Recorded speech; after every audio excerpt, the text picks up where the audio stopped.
Assalamualaikum warahmatullahi wabarakatuh.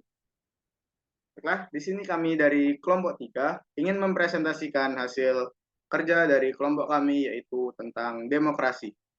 Di sini sebelum kami memulai presentasi, kami akan melakukan perkenalan kelompok.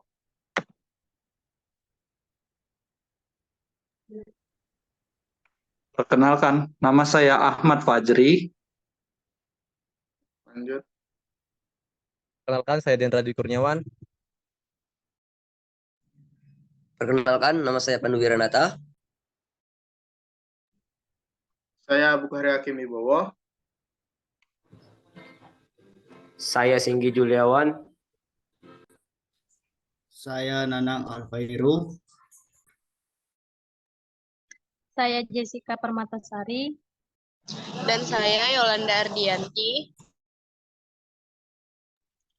Baiklah, kami akan mempresentasikan tentang demokrasi yang ada dimulai dari pengertian demokrasi, historis demokrasi di Indonesia, parlementer, presidensial, terpimpin, reformasi, dan lain sebagainya. Baiklah, langsung saja ke materi pertama yang akan disampaikan oleh Fajri.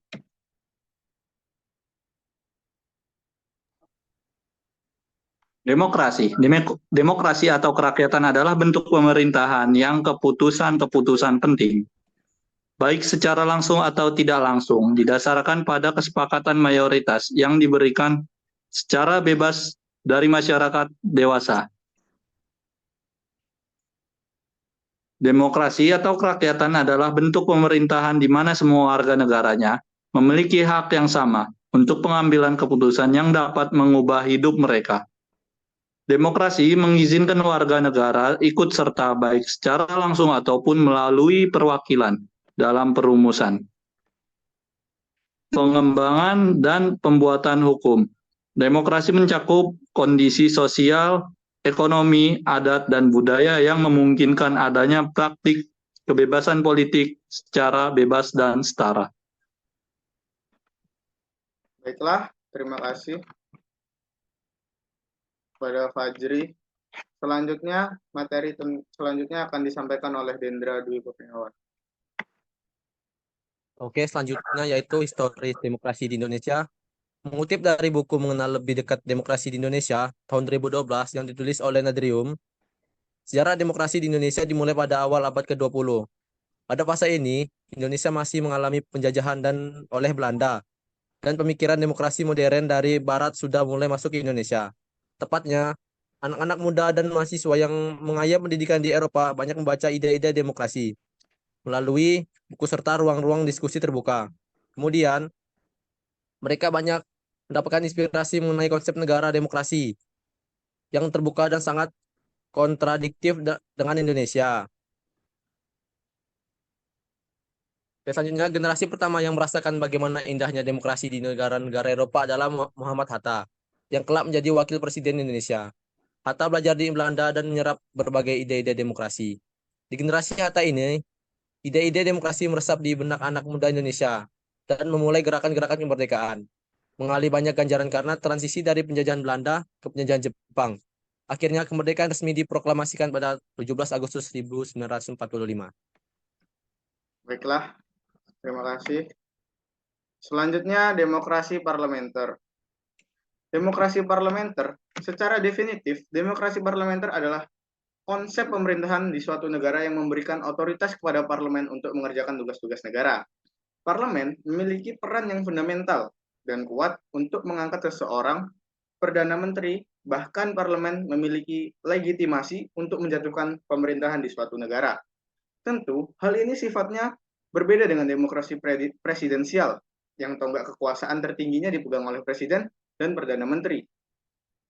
Presiden adalah pucuk pimpinan tertinggi yang bertanggung jawab dalam mengurus tugas-tugas pemerintahan atau eksekutif.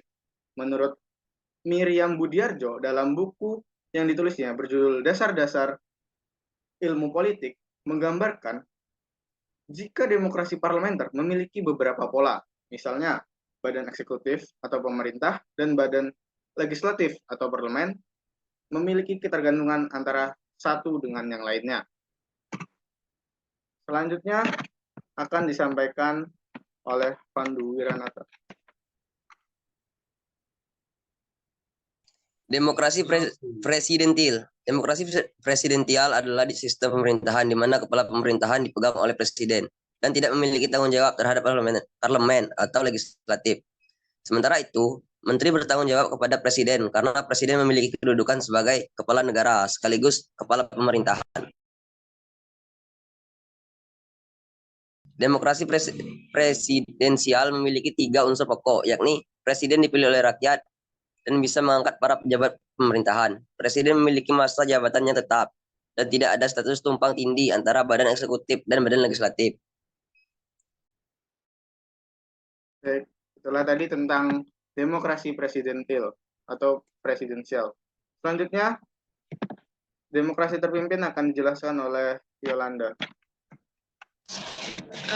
Terima kasih. Saya akan di sini menjelaskan demokrasi terpimpin. Demokrasi terpimpin yang pertama, sistem pemerintahan demokrasi terpimpin adalah sebuah sistem pemerintahan di mana segala kebijakan atau keputusan yang diambil dan dijalankan berpusat pada satu orang, yaitu pemimpin pemerintah. Dan yang kedua, demokrasi terpimpin dikenal dengan pemerintah terkelola dengan peningkatan otokrasi. Dalam artian lain, negara yang mengandung sistem demokrasi terpimpin adalah di bawah pemerintahan penguasaan tunggal. Jadi, Indonesia di era demokrasi terpimpin adalah sebuah periode dalam sejarah peradaban Indonesia modern. Praktik secara resmi demokrasi terpimpin berlangsung di Indonesia dari tanggal 5 Juli 1959 hingga 11 Maret 1966. Periode ini juga disebut dengan istilah Orde Lama dalam sistem politik. Demokrasi terpimpin negara menggunakan prinsip-prinsip demokrasi beserta nilainya, namun dengan satu pengecualian. Negara dibuat dengan tujuan untuk mensejahterakan masyarakat secara umum dan juga untuk melindungi segenap bangsa yang ada di dalamnya. Namun, tugas negara harus berada dalam panduan dan pimpinan seorang tokoh pusat, yaitu presiden. Baiklah, terima kasih kepada Yolanda. Selanjutnya, demokrasi reformasi yang akan dijelaskan oleh Bang Nanang. Reformasi. Pelaksanaan demokrasi di era reformasi 1898 sekarang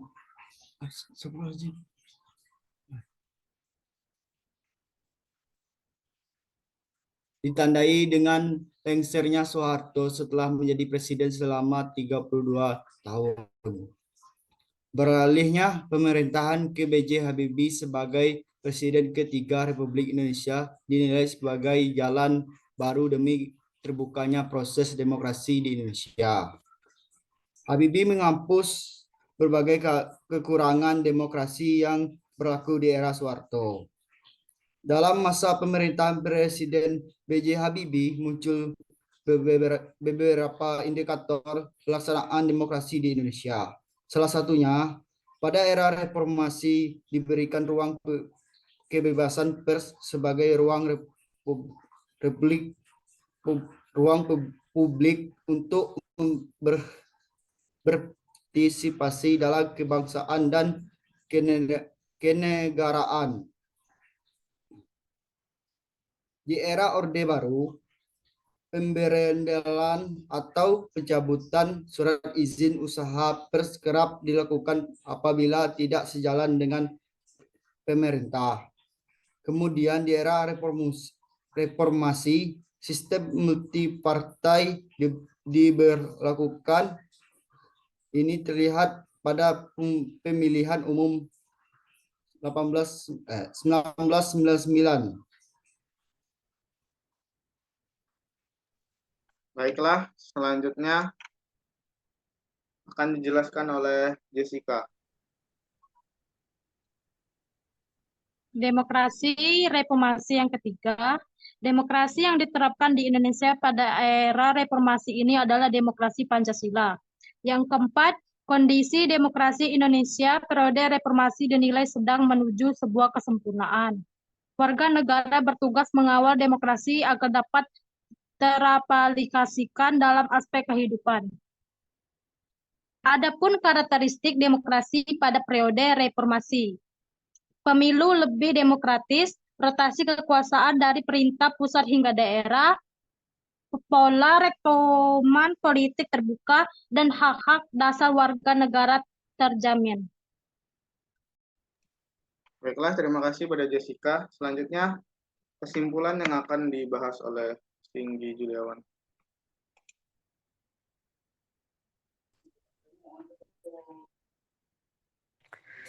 Kesimpulannya adalah demokrasi adalah pemerintahan dari rakyat, oleh rakyat, dan untuk rakyat. Sejarah demokrasi di Indonesia diawali oleh Bung Hatta yang belajar di Belanda untuk memperdalam demokrasi. Indonesia telah menggunakan banyak sistem pemerintahan dari demokrasi parlementer sampai demokrasi di era reformasi yang menggunakan demokrasi Pancasila, yaitu demokrasi yang berlandaskan nilai-nilai Pancasila.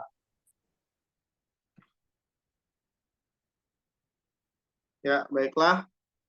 Itu tadi presentasi dari kelompok kami mengenai demokrasi.